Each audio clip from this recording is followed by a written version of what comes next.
சரி, நெக்ஸ்ட்டு நீ கொஸ்டின் கேட்கக்கூடாது, நான் உன்னை கொஸ்டின் கேட்குறேன். நம்ம சண்டே ஸ்கூலில் இருக்குல்ல, அங்கே ஒன்று நடக்குது. இப்போது பட்டிமன்றம், டான்ஸ் இல்லை, ஸ்கிட் இல்லை, பட்டிமன்றம் நடக்க போதான். என்ன டாபிக் பற்றிக்கா? சரி, அவங்க பண்ண போகிறாங்க, பார்க்கலாமா? சரி, பார்க்கலாம். சரி, அவங்கக்கிட்ட கொடுத்துருவோம். இங்கு வருகை தந்திருக்கும் அனைவருக்கும் என் பணிவான மாலை வணக்கங்களையும் கிறிஸ்மஸ் மற்றும் புத்தாண்டு நல்வாழ்த்துதலையும் தெரிவித்துக் கொள்கிறேன். கிறிஸ்துவ வாழ்க்கைக்கு தேவையானது அன்பான உபதேசமா இல்லை கண்டிப்பான உபதேசமா பார்க்க போகிறோம். இங்கே 2 அணியாளர்கள் இருக்காங்க. இந்த பக்கம் வந்திருக்கிறவங்க கிறிஸ்துவ வாழ்க்கைக்கு தேவையான உபதேசம் அன்பு தான் என்று பேச வந்திருக்காங்க. பியூலா, ஆர்த்தி மற்றும் ஷைனி. இந்த பக்கம் வந்திருக்கிறவங்க கிறிஸ்துவ வாழ்க்கைக்கு தேவையான உபதேசம் கண்டிப்பு தான் என்று பேச வந்திருக்காங்க. பிரகதீஸ்வரி, ஜாய்ஸ் மற்றும் கிரேஷியா. ஒவ்வொருவரும் அவங்களுக்கு கொடுக்கப்பட்ட அவகாசத்தின்படி தாங்கள் தலைப்பை முன்வைத்து இங்கே பேச போகிறாங்க. முதலாவதாக ஆர்த்தி அவர்களை அழைக்கிறேன். ஒரு நல்ல கைத்தறலை கொடுத்து அவர்களை வரவைப்போம். சூரியனை போல நெருப்பாக பிரசங்கிக்கும் பாஸ்டர் அவர்களுக்கும், அனலை தணிக்கும் சந்திரனை போலிருக்கும் எங்கள் கூலான பாஸ்டர் அம்மா அவர்களுக்கும், சூரிய ஒளியில் ஜொலிக்கும் நட்சத்திரங்களை போலிருக்கும் வருகை தந்திருக்கும் பொதுமக்களுக்கும் கிறிஸ்மஸ் மற்றும் புத்தாண்டு வாழ்த்துக்களை தெரிவித்துக் கொள்கிறேன். கிறிஸ்துவ வாழ்க்கைக்கு தேவையான உபதேசம் அன்புதான் என்ற தலைப்பில் பேச வந்திருக்கிறேன். பொதுவாகவே உலகத்தார், அதாவது கிறிஸ்துவை அறியாதவர்கள் கூட கிறிஸ்துவர்கள் என்றாலே அவர்கள் அன்பானவர்கள் என்றுதான் சொல்வார்கள்.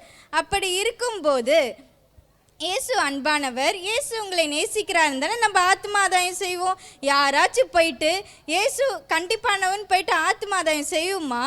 அப்படி யாராச்சும் பண்ணி தான் பாருங்களேன். இயேசுப்பா நம்மளுக்காக எழுதினா ஒரு அன்பின் கடிதம். ஒரு மனுஷன் எப்படி வாழணும், எப்படி வாழக்கூடாது என்றெல்லாம் வேதாகமத்தின் மூலம் நமக்கு வெளிப்படுத்தியிருக்கிறார். கிறிஸ்துவ வாழ்க்கைக்கு தேவையானது சகிப்புத்தன்மையும் சகலத்தையும் தாங்குவது தான். அது எது கொடுக்கும்? அன்பு தானே கொடுக்கும். அன்பு சகலத்தையும் சகிக்கும், சகலத்தையும் தாங்கும். ஏசுப்பா நமக்கு ஒரு வசனம் சொல்லியிருக்காருல்ல, நீ உன்னிடத்தில் அன்பு கூறுவது போல பிறரிடத்திலும் அன்பு கூற வேண்டும் என்று. அதே போல கிறிஸ்துவ வாழ்க்கைக்கு தேவையான உபதேசம் அன்பு, அன்பு, அன்புதான் என்று சொல்லி என் உரையை முடிக்கிறேன். நன்றி, வணக்கம். நல்ல ஒரு பேச்சை கேட்டோம். வேதத்தினுடைய வார்த்தைகளை உதாரணமாய் வைத்து அன்புதான் சிறந்த உபதேசம் என்றும், அன்பா சொன்னாதாங்க அது மற்றவங்களுக்கு போய் சேரும்னு ஆர்த்தி அவங்க நமக்கு ரொம்ப தெளிவாக சொல்லியிருக்காங்க. ஆனால் அப்படிலாம் இல்லைங்க. கிறிஸ்துவ வாழ்க்கைக்கு மிகவும் தேவையான உபதேசம் கண்டிப்பு தான். இப்போ நம்ம மத்தியில் ஜாய்ஸ் அவர்களை அழைக்கிறேன். ஒரு நல்ல கைத்தறலை கொடுத்து அவர்களை வரவேற்போம். இந்த மாலை வேளையில் பலபலவென ஜொலித்து கொண்டிருக்கும் உங்கள் ஒவ்வொருவருக்கும், எங்கள் நடுவர் அவர்களுக்கும் கிறிஸ்மஸ் மற்றும் புத்தாண்டு வாழ்த்துக்களை தெரிவித்துக் கொள்கிறேன். கிறிஸ்தவ வாழ்க்கைக்கு தேவையான உபதேசம் அன்பா கண்டிப்பா அப்படின்னு பேசிகிட்டு இருக்கோங்க. அன்பு தான் அப்படின்னு என் தோழி அவர்கள் பேசிட்டு போயிட்டாங்க. நான் கண்டிப்பு தான் பேச வந்திருக்கேன். கண்டிப்புனா குத்தி பேசுறது, குதர்க்கமாக பேசுறது, பின்னாடி பேசுறது, நோகிற மாதிரி பேசுறது அப்படின்னு நினச்சிக்கிறீங்க. ஆனால் அப்படிலாம் இல்லைங்க. கண்டிப்புன்றது உங்கள் தவறுகளை உங்களுக்கு சுட்டி காட்டுறது, உங்களுக்கு ஒழுக்கங்களை கற்றுக் கொடுக்கறது, உங்களுக்கு திருந்த ஒரு வாய்ப்பு கொடுக்கறது. இது தாங்க கண்டிப்பு. இப்போ நம்ம சபையில் கூட தான் எத்தனை பசங்க சேட்டை பண்ணுறாங்க. எல்லார்கிட்டையும் நம்ம பாஸ்டர் அங்கிள் அன்பாக உட்காந்து செல்லம் தங்கம் பேசாதப்பா ஒழுங்காக இருப்பான்னா வேலை நடக்குமா? வாய்ப்பே இல்லைங்க. ஃபுல் ஃபிட்டை விட்டு கீழே இறங்கி 2 அரட்டி காதை பிடிச்சி 4 திருவினாதானங்க ஒழுங்காக இருக்காங்க. அதே மாதிரி நடுவரவர்களே, வேதத்திலேருந்து ஒரு உதாரணம் சொல்கிறேன் கேளுங்களேன். அப்போஸ்தலர் 5ஆவது அதிகாரத்தில் இந்த பேதுரு பாஸ்டர்னு ஒரு பாஸ்டர் இருந்தாருங்க. அவர் என்ன சொன்னார்? நிலத்தின் கிரயத்தை விற்று எல்லாத்தையும் எடுத்துகிட்டு வந்து சபையில் வைங்கப்பா அப்படின்னு சொன்னார். ஆனால் அனன்யால் சப்பிரால்ன்ற கணவன் மனைவி என்னங்க பண்ணாங்க? எல்லாத்தையும் விற்றாங்க, ரைட்டு. ஆனால் கொஞ்சத்தை தங்களுக்கு வஞ்சித்து வச்சுட்டு மற்றதை எல்லாத்தையும் எடுத்துகிட்டு வந்து அப்போஸ்தலர் பாதத்தில் வச்சாங்க. இதை கேள்விப்பட்ட பேதுரு பாஸ்டர், பரிசுத்த ஆவியினிடத்தில் பொய் சொல்லும்படி சாத்தான் உங்கள் இருதயத்தை நிரப்பினதென்ன? நீ மனுஷனிடத்துல இல்லைப்பா, தேவனிடத்துல தான் பொய் சொன்ன அப்படின்னு தானங்க சொன்னார். இதை கேட்டு அவங்க 2 பேரும் கீழே விழுந்து ஜீவனை விட்டாங்க. அப்போ இந்த இடத்துல அன்பு இல்லைங்க, கண்டிப்பு தான் வேலை செய்யுது. அதே மாதிரி வேதத்திலேருந்து ஒரு வசனத்தை பார்ப்போமே. 2 தீமோத்தேயு 3:16-17 தேவ வாக்கியங்கள் எல்லாம் வேத வாக்கியங்கள் எல்லாம் தேவனுடைய ஆவியால் அருளப்பட்டிருக்கிறது. தேவனுடைய மனுஷன் தேறினவனாகவும் எந்த நற்கிரியையும் செய்ய தகுதி உள்ளவனாகவும் இருக்கும்படியாக அவைகள் உபதேசத்துக்கும் கடிந்து கொள்ளுதலுக்கும் சீர்திருத்தலுக்கும் நீதியை படிப்பித்தலுக்கும் பிரயோஜனம் உள்ளவைகளாக இருக்கிறது அப்படின்னு சொல்லுதுங்க. அப்போ கடிந்து கொள்ளுதல்னு ஒன்று இருந்தாதான் நம்ம சீர்திருத்தப்படுவோம், நம்ம வாழ்க்கை பிரயோஜனம் உள்ளதாக மாறும். எனவே கிறிஸ்தவ வாழ்க்கைக்கு தேவையான உபதேசம் கண்டிப்புதான் என்று கூறி வாய்ப்பளித்த நடுவர் அவர்களுக்கு நன்றி கூறி விடைபெறுகிறேன். நன்றி, வணக்கம். நன்றி ஜாய்ஸ். 2 பேருடைய வாதமும் ரொம்ப தெளிவாக இருந்தது. கண்டிப்புதான் கிறிஸ்துவ வாழ்க்கைக்கு அவசியம் என்று பேசின ஜாய்ஸ் அவர்களுக்கு ஒரு பலத்த கைத்தட்டலை கொடுக்கலாமா? அட நல்லா தான் கை தட்டுங்களாம்ப்பா. இதைத் தொடர்ந்து கிறிஸ்துவ வாழ்க்கைக்கு அவசியம் அன்புதான். எப்படி தான் ஜாய்ஸ் பேசியிருந்தாலும் சரி, பாயிண்ட்ஸ் கொஞ்சம் அந்த பக்கம் பயங்கரமாக இருந்தாலும் சரி தான், நான் என் பாயிண்ட்ஸில் தான் நிற்பேன் அப்படின்னு தொடர்ந்து பேச பியூலா அவர்களை அழைக்கிறேன். ஒரு நல்ல கைத்தட்டலை கொடுத்து அவர்களை வரவேற்போம். இங்கே வருகை தந்திருக்கும் அனைவருக்கும் ஆண்டவராகிய இயேசுவின் நாமத்தினால் வாழ்த்துதலை கூறி எனக்கு கொடுக்கப்பட்ட தலைப்புக்குள்ளாக போகிறேன். ரொம்ப நல்லா பேசுனாங்க. கிறிஸ்துவ வாழ்க்கைக்கு ரொம்ப தேவையான உபதேசம் கண்டிப்பு தானா? ஆனால் நான் சொல்கிறேங்க, கிறிஸ்துவ வாழ்க்கைக்கு ரொம்ப தேவையான உபதேசம் அன்பு தாங்க. ஏன்னா வேதபாரகர் ஒருத்தர் ஏசப்பா கிட்ட பிரதான கற்பனை என்னன்னு கேட்கிறான். அப்போ ஆண்டவர், நீ உன் முழு இருதயத்தோடு முழு ஆத்மாவோடு முழு பலத்தோடு தேவனிடத்தில் அன்பு கூறுகிறது போல பிறனிடத்திலும் அன்பு கூறு. இந்த கற்பனையை நீ பின்பற்றினாலே நீ பரலோகத்துக்கிட்ட போயிட்டேன்னு ஏசப்பா சொல்கிறாங்க. அவங்க சொன்னாங்க, பாஸ்டர் கடிஞ்சு பேசுகிறாரு. பொதுவாக அன்பான பிரசங்கம் நமக்கு வந்துச்சுன்னா ஆண்டவர் நமக்கு சொல்கிற வார்த்தைன்ட்டு ஏற்றுக்கொள்வோம். இதுவே கண்டிப்பான பிரசங்கம் வந்துச்சுன்னா உடனே இது எனக்கு இல்லை அந்த சகோதரிக்கு, எனக்கு இல்லை அந்த சகோனுக்கு, அந்த தம்பிக்கு, அந்த தங்கச்சிக்குன்ட்டு சொல்லுவோம். கிறிஸ்துவ வாழ்க்கைக்கு கண்டிப்போடு இருந்தால் அது என்றைக்குமே உதவாதுங்க. ஒருவரை ஊக்கமான அன்பால் தான் நம்ம வழிக்கு கொண்டு வர முடியும் தவிர கண்டிப்பால் ஒருவரையும் திருத்த முடியாது. எனவே அன்பான உபதேசம்தான் கிறிஸ்துவ வாழ்க்கைக்கு ரொம்ப தேவையான உபதேசம் நான் சொல்கிறேன். எனக்கு வாய்ப்பு கொடுத்த நடுவருக்கு நன்றி, வணக்கம். நன்றி பியூலா. நல்ல ஒரு தீப்பொறி பேச்சை கேட்டோம். அன்பு தான் கிறிஸ்துவ வாழ்க்கைக்கு தேவையான உபதேசம். உபதேசிப்பதில் அன்பாக உபதேசித்தா மட்டும்தான் அது மற்றவங்களுக்கு போய் சேரும்னு நம்ம பியூலா ரொம்ப அழகாக சொல்லியிருந்தாங்க. அவங்களுக்கு நல்ல ஒரு கைத்தட்டலை கொடுத்துடலாமா? நீ என்ன வேணும்னா பேசு, அன்புலாம் இல்லை. கிறிஸ்துவ வாழ்க்கைக்கு தேவையான உபதேசம் கண்டிப்பு தானு. இப்போ நம்ம மத்தியில் பிரகதீஸ்வரி அவர்களை அழைக்கிறேன். ஒரு நல்ல கைத்தட்டலை கொடுத்து அவர்களை வரவேற்போம். இங்கே கூடியுள்ளவருக்கும் அனைவருக்கும் என் வணக்கத்தை தெரிவித்துக் கொள்கிறேன். நம்மளுடைய டாப்பிக்கை பார்த்தீங்களாங்க, கிறிஸ்துவ வாழ்க்கைக்கு அவசியமான போதனை அன்பா கண்டிப்பா. அது கண்டிப்புன்னு தான் நான் சொல்ல முடியும். ஏன்னா நம்ம அன்பா சொன்னால் கேட்போமா? கண்டிப்பாக கேட்க மாட்டோம். ஃபாஸ்டர் ஃபுல் ப்ளீட்டில் இருந்து ஒரு ஃபயராக பேசினார்னா பாருங்களேன், 8:30 மணிக்கு வரவங்க 7:20 வந்துடுவாங்க. அது மாத்திரம் இல்லாமல் நம்ம சபையில் எடுத்துக்காட்டாக பாடல் பாடுகிறவங்க, இசைக்கருவி வாசிக்கிறவங்க எல்லாரும் 7:30 மணி ஆராதனைக்கு 7:30 தான் வராங்க. துதி செலுத்தி கொண்டு இருக்கும்போது மேடையில் ஏறுவாங்க. இதை பார்த்த பாஸ்டர் ஊழியம் செய்கிறவங்க எல்லாரும் 1/2 மணி நேரத்திற்கு முன்னாடியே வரணும் அப்படி சொன்னனால எல்லாரும் என்ன பண்ணாங்க, 7 மணிக்கே வந்துட்டாங்க. எனவே மயிலே என்று சொன்னால் இறகு போடாது. நமக்கு இறகு வேணும்னா பிடுங்க தான் வேணும். ஒருவனை நல்ல வழிக்கு கொண்டு வர கண்டிப்பு அவசியம்தாங்க. நீதிமொழிகள் 15:32 என்ன சொல்லுதுங்க? புத்திமதியை தள்ளிவிடுகிறவன் தன் ஆத்துமாவை வெறுக்கிறான், கடிந்து கொள்ளுதலை கேட்கிறவனோ ஞானம் அடைவான். என்ன சொல்லுதுங்க? கடிந்து கொள்ளுதலை கேட்டால் தான் ஞானம் வருங்க. என்ன மாதிரி ஸ்கூல் ஸ்டூடெண்ட்ஸ்க்கு எல்லாம் என்னங்க ரொம்ப முக்கியம்? ஞானம் தாங்க. கடிந்து கொள்ளுதலை கேட்டு அதன்படி நடந்தாலே ஆட்டோமேட்டிக்காக ஞானம் வந்துடுங்க. எனவே கண்டிப்பு அவசியம் என்று சொல்லி என் உரையை முடித்து வருகிறேன். நன்றி, வணக்கம். தேவையான உபதேசம் கண்டிப்பு தான். கண்டிப்பாக சொன்னாலே நம்ம என்னங்க பண்ணுவோம்? நடிப்போம். இதில் அன்பாக சொன்னால் எப்படிங்க கேட்போம் அப்படின்னு அவங்களுடைய வாதத்தை எடுத்து வச்சுருக்காங்க. அவங்களுக்கு ஒரு நல்ல கைத்தட்டலை கொடுக்கலாமா? ஆனால் நல்லா தான் கைத்தட்டுங்களாம்ப்பா. இதைத் தொடர்ந்து கிறிஸ்துவ வாழ்க்கைக்கு அன்புதான் என்று பேச ஷைனி அவர்களை அழைக்கிறேன். ஒரு நல்ல கைத்தட்டலை கொடுத்து அவர்களை வரவேற்போம்.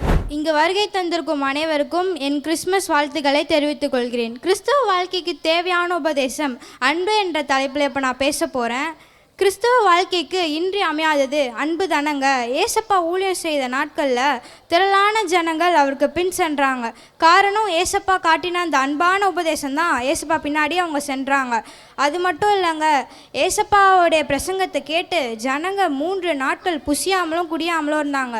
காரணம் அவருடைய அந்த அன்பான உபதேசம் தான் உங்களுக்கு பசியை கூட மறக்க செய்தது. எடுத்துக்காட்டுக்கு உங்களே எடுத்துக்கோங்களேன், நீங்கள் சாப்பாடு இல்லைன்னா இருக்கவே மாட்டீங்க. ஆனால் அந்த ஜனங்க எல்லாரும் பார்த்தீங்களா, ஏசப்பாவை சொன்ன அந்த அன்பான வார்த்தையை கேட்டு எவ்வளோ ஏசப்பா பின்னாடி எவ்வளோ அன்பாஸ் போனாங்க. அதே மாதிரி நம்மளும் இருக்கணும். எனவே அன்பு தான் சகலத்தையும் தாங்கும், சகலத்தையும் நம்பும் என்று சொல்லி எனக்கு வாய்ப்பளித்த நடுவருக்கு நன்றி சொல்லி விடைபெறுகிறேன். நன்றி, வணக்கம். நன்றி ஷைனி. கிறிஸ்துவ வாழ்க்கைக்கு அன்பான உபதேசம் தான் என்று ஷைனி அவர்களுடைய கருத்துக்களை எடுத்து வச்சிருக்காங்க. இவங்களுக்கு ஒரு நல்ல கைத்தட்டலை கொடுக்கலாமா? ஃபைனலாக கிறிஸ்துவ வாழ்க்கைக்கு தேவையான உபதேசம் கண்டிப்பு தான் என்று இப்போ நம்ம மத்தியில் கிரேஷியா அவர்களை அழைக்கிறேன். ஒரு நல்ல கைத்தட்டலை கொடுத்து அவர்களை வரவேற்போம். இங்கு வருகை தந்திருக்கிற அனைவருக்கும் மற்றும் என் நடுவருக்கும் என் கனிவான வணக்கம். கிறிஸ்துவ வாழ்க்கைக்கு தேவையான உபதேசம் அன்பா கண்டிப்பா, இதுதாங்க தலைப்பு. இவங்க மேலே இருக்கிற வார்த்தையெல்லாம் விட்டுட்டாங்க. கிறிஸ்துவ வாழ்க்கைக்கு தேவையான இதெல்லாம் எனக்கு தேவையில்லை, அன்பா கண்டிப்பா, அதில் அன்பை மட்டும் பிடிச்சிக்கிட்டாங்க. நாங்கள் அன்பாக இருக்கோம், அன்பாக இருந்தால் தான் ஊழியம் செய்ய முடியும். நாங்கள் மட்டும் என்ன கோபமாக படுறோம்? நாங்களும் அன்பாக தான் இருக்கோம். என்னென்னா அவங்களுக்கு தலைப்பு புரிய மாட்டேங்குது. இப்போது நான் வாழ்கிற வாழ்க்கைக்கு என்ன தேவை? நான் என் வாழ்க்கையை லீட் பண்ணிட்டு போகிறதுக்கு, வழி நடத்திட்டு போகிறதுக்கு எனக்கு ஒரு கைடு தேவைப்படுது. அந்த கைடு தாங்க கண்டிப்பு. சில பேருக்கு பதில் சொல்லிவிட்டு என் பேச்சை முடிச்சுக்கிறேன். ஷைனி பேசினாங்க, ஊழிய நாட்களில் ஆண்டவர் அன்பாக தான் இருந்தார், எங்கேயாவது கோபப்பட்டாரான்னு.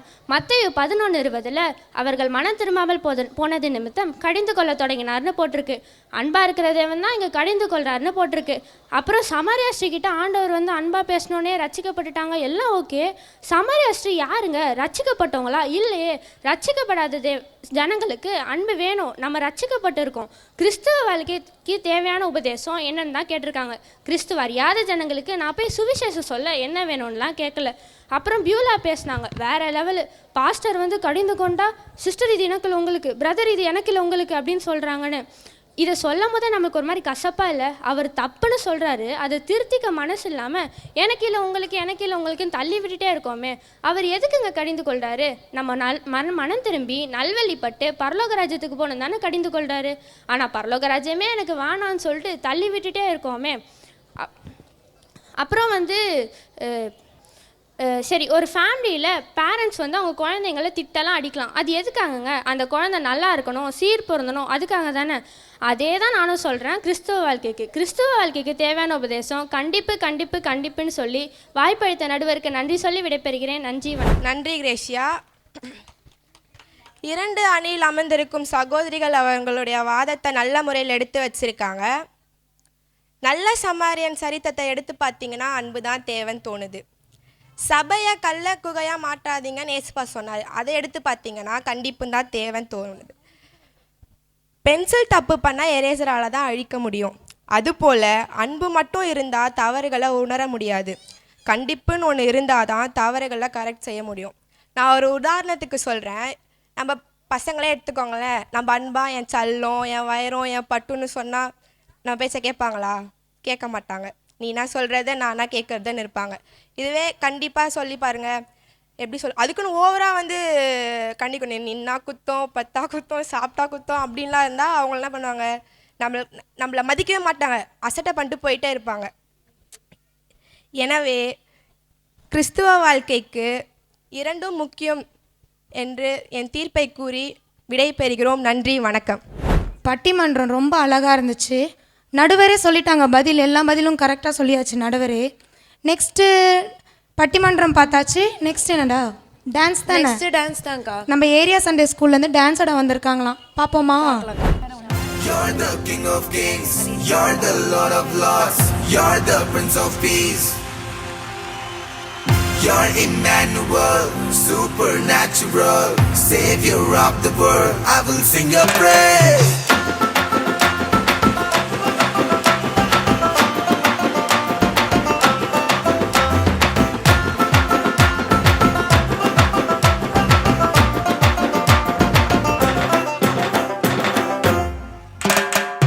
ஒரு வார்த்தை சொல்லும் கர்த்தாவே, எங்கள் எங்கள் வாழ்க்கையெல்லாம் செழிப்பாகுமே. ஒரு வார்த்தை சொல்லும் கர்த்தாவே, எங்கள் வாழ்க்கையெல்லாம் செழிப்பாகுமே. உம் வார்த்தையிலே சுகம், வார்த்தையிலே மதுரம், வார்த்தையிலே எல்லாம் சந்தோஷம். உம் வார்த்தையிலே சுகம், உம் வார்த்தையிலே மதுரம், உம் வார்த்தையிலே எல்லாம் சந்தோஷம். You're the King of Kings, you're the Lord of Lords, you're the Prince of Peace. You're Emmanuel, supernatural, Savior of the world. I will sing your praise.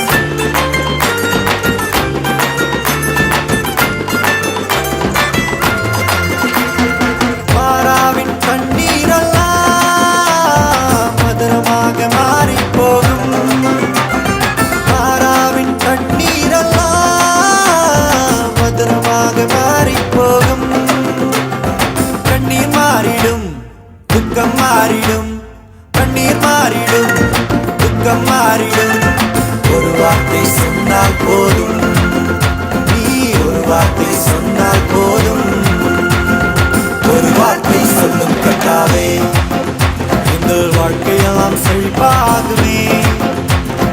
ஒரு வார்த்தை சொல்லும் கர்த்தாவே, எங்கள் வாழ்க்கையெல்லாம் செழிப்பாகுமே.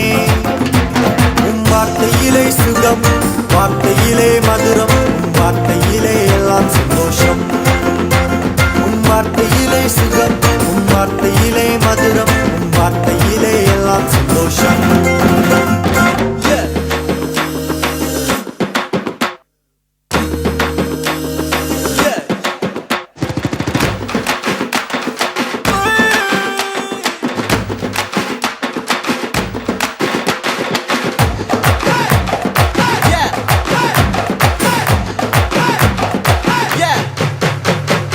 ஒரே ஒரு வார்த்தை சொன்னாரே, வேலைக்காரன் சொஸ்தமானானே. ஒரே ஒரு வார்த்தை சொன்னாரே, வேலைக்காரன் சொஸ்தமானானே. சுத்தமாக என்று சொன்னாரே, குஷ்டரோகி சுத்தமானானே. சுத்தமாக என்று சொன்னாரே, குஷ்டரோகி சுத்தமானானே.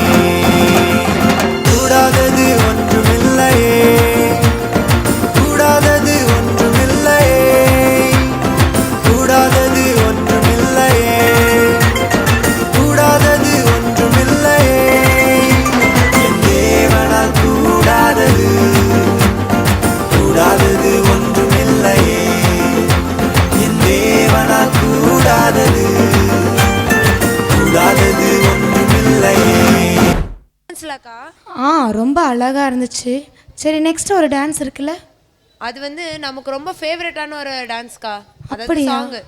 ஓ சரி டான்ஸாக பார்த்துடலாம். You're the King of Kings, you're the Lord of Lords, you're the Prince of Peace. You're Emmanuel, supernatural, Savior of the world. I will sing your praise.